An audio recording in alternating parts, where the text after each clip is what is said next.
నమస్తే. హిందూ పండుగలపైన రాష్ట్ర ప్రభుత్వం ఆంక్షలు విధిస్తుందని చెప్పేసి ఒక పక్కన విశ్వ హిందూ పరిషత్ బజరంగ్ దళ్ ఆధ్వర్యంలో పెద్ద ఎత్తున నిరసనలు వ్యక్తం చేస్తూ ఉన్నారు. కాసేపటి క్రితం వాళ్ళు ప్రెస్ మీట్ పెట్టి హనుమాన్ శోభయాత్ర పైన ఆంక్షలు ఎందుకంటూ నిలదీస్తున్నటువంటి సందర్భం కనబడతా ఉంది. మరో పక్కన వక్ఫ్ బోర్డు బిల్లుకు సంబంధించినటువంటి పత్రాలని నిన్న లోక్సభలోనే ఎంఐఎం పార్టీకి సంబంధించినటువంటి వ్యక్తులు చించేయడం, వీటన్నిటి పట్ల ఒకసారి మాట్లాడేటువంటి ప్రయత్నం చేద్దాం. మనతో పాటు విశ్వ హిందూ పరిషత్ సంబంధించినటువంటి కార్యకర్తలను మాట్లాడేటువంటి ప్రయత్నం చేద్దాం. ముందుగా నిన్న లోక్సభలో ఆమోదం పొందినటువంటి వక్ఫ్ బిల్లుకు సంబంధించినటువంటి పత్రాలని అసదుద్దీన్ ఓవైసీ గారు చించడం, సో ఇది ఒక లోక్సభలో ఇటువంటి కార్యక్రమాలకు పాల్పడడం, దీన్ని ఏ విధంగా చూస్తారు సార్ మీరు బజరంగ తరపున? ఓవైసీ దేశం లోపల షరియత్ల అమలు కావాలని కోరుకుంటున్నాడు. ఏ రోజుకు షరియత్ల ఈ దేశంలో అమలు కానీయము కాదు. అంబేద్కర్ ఇచ్చిపోయినటువంటి భారత రాజ్యాంగమే ఈ దేశం లోపల అమలు అవుతుంది.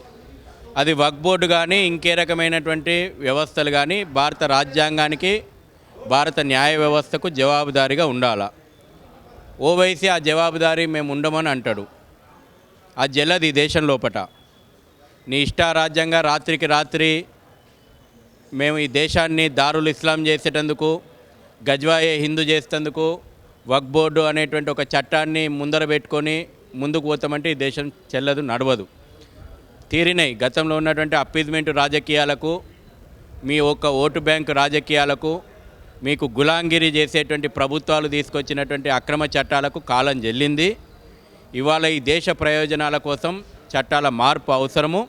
అందుకే 2013లో ఏదైతే ల్యాండ్ జిహాద్కు తెరలేపేలాగా తీసుకొచ్చినటువంటి వక్ఫ్ బోర్డ్ అమెండ్మెంట్ యాక్టుకు నిన్న 24 లోపల గత రాత్రి 25 లోపల గత రాత్రి అమెండ్మెంట్ అయింది. దీన్ని స్వాగతించాల్సిందే. ఎవరైనా ఈ దేశం లోపల భారత రాజ్యాంగానికి, భారత న్యాయ వ్యవస్థకు కట్టుబడి ఉండాల్సిందే. దీనికి కాంగ్రెస్ పార్టీ కూడా పెద్ద ఎత్తున కూడా మద్దతు లభించింది. కేవలం ఎంఐఎం పార్టీకి సంబంధించిన నాయకులే కాదు, కాంగ్రెస్ పార్టీ కూడా సపోర్ట్ చేయడం బట్టి చూస్తే మీకు ఏం అర్థమవుతుంది? మతం పేరు మీదన ఈ దేశాన్ని ముక్కలు చేసిన చరిత్ర ఉన్న కాంగ్రెస్ పార్టీ మతం పేరు మీదన ఈ దేశాన్ని వక్ఫ్ బోర్డుకు అప్పజెప్పాలనుకున్నది. దానికి నిన్నటితోటి ముగింపు పలికినాం.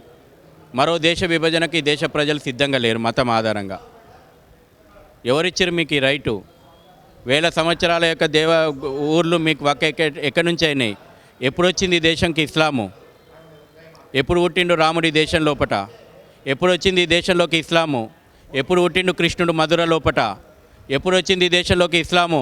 ఎప్పుడున్నది కాశీ లోపట వారణాసి? ఎప్పుడు వచ్చింది ఇస్లాం ఈ దేశంలోకి? ఎన్ని యుగాలుగా ఇవాళ కుంభమేళా జరుగుతూ ఉంది.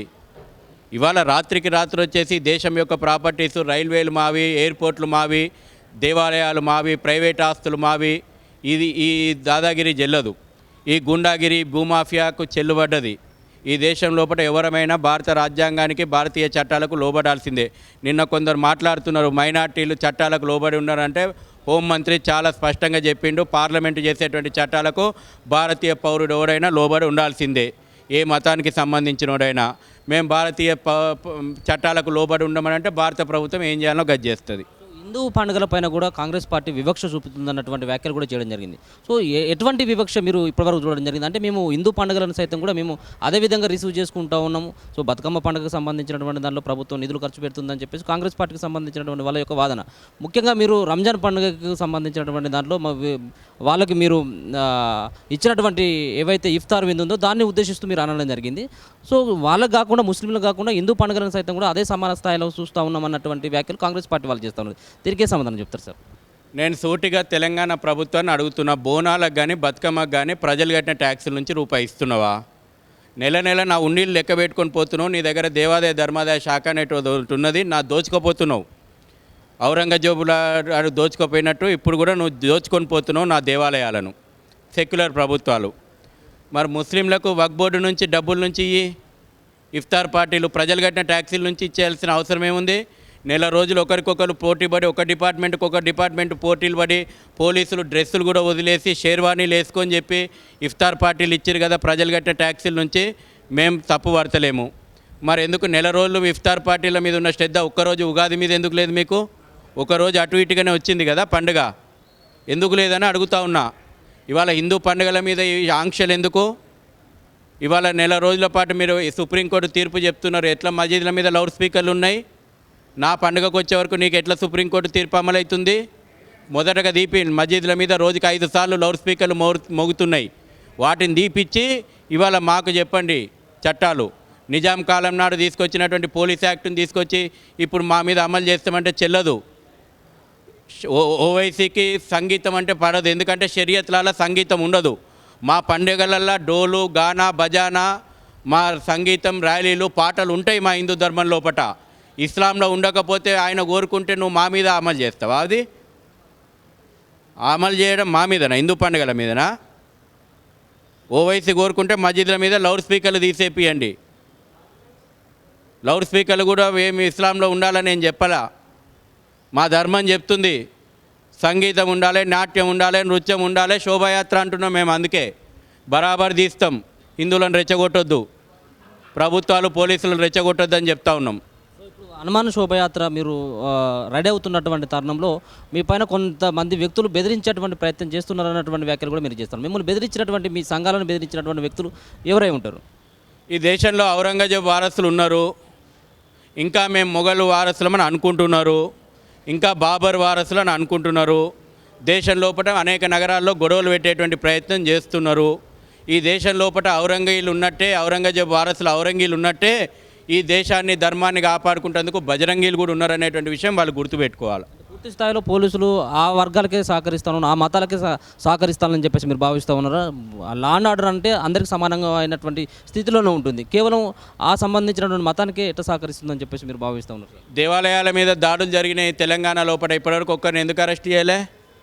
ఎందుకు పిచ్చోళ్ళు అవుతున్నారు? ఈ పిచ్చోళ్ళు ఎక్కడ తయారవుతున్నారు? ఈ పిచ్చి ఎక్కడ ముదురుతుంది? ఈ మతోన్మాద పిచ్చి మీద మీ చర్యలు ఎందుకు లేవు చెప్పాలా? ఏ హిందువులు పోయి ఇతరుల మీద దాడి చేస్తలేరే? హిందువులు ఇతరుల యొక్క విశ్వాసాలను కించపరుస్తలేరే? పదే పదే హిందూ దేవీ దేవతలను అవమానం చేస్తూ, హిందూ పండుగల మీద దాడులు చేస్తూ, హిందువుల యొక్క విశ్వాసాలను గాయపరిచేటువంటి వాళ్ళ మీద, దేవాలయాల మీద దాడులు చేసే మీద మీరు ఇప్పటివరకు తెలంగాణ ప్రభుత్వం ఏం చర్యలు తీసుకుందో అడగండి. మీరు మైకు అటు పక్క తిప్పి డీజీపీనో లేకపోతే ముఖ్యమంత్రినో అడగండి. వాళ్ళు చెప్పిన సమాధానమే ఈ రాష్ట్రంలో అప్పీజ్మెంట్ పాలిటిక్స్, పరోక్షంగా రజాకార్ పాలన ఈ రాష్ట్రం లోపల నడుస్తోంది. కాంగ్రెస్ గతంలో కారు స్టీరింగు, బీఆర్ఎస్ పాలన లోపల స్టీరింగు ఎంఐఎం రజాకార్ల చేతుల్లో ఉన్నది. ఇప్పుడు కూడా కాంగ్రెస్ ప్రభుత్వం వచ్చిన తర్వాత రజాకార్ల చేతి, కాంగ్రెస్ చేతి జోడించుకొని ముందుకు పోతూ ఉన్నారు.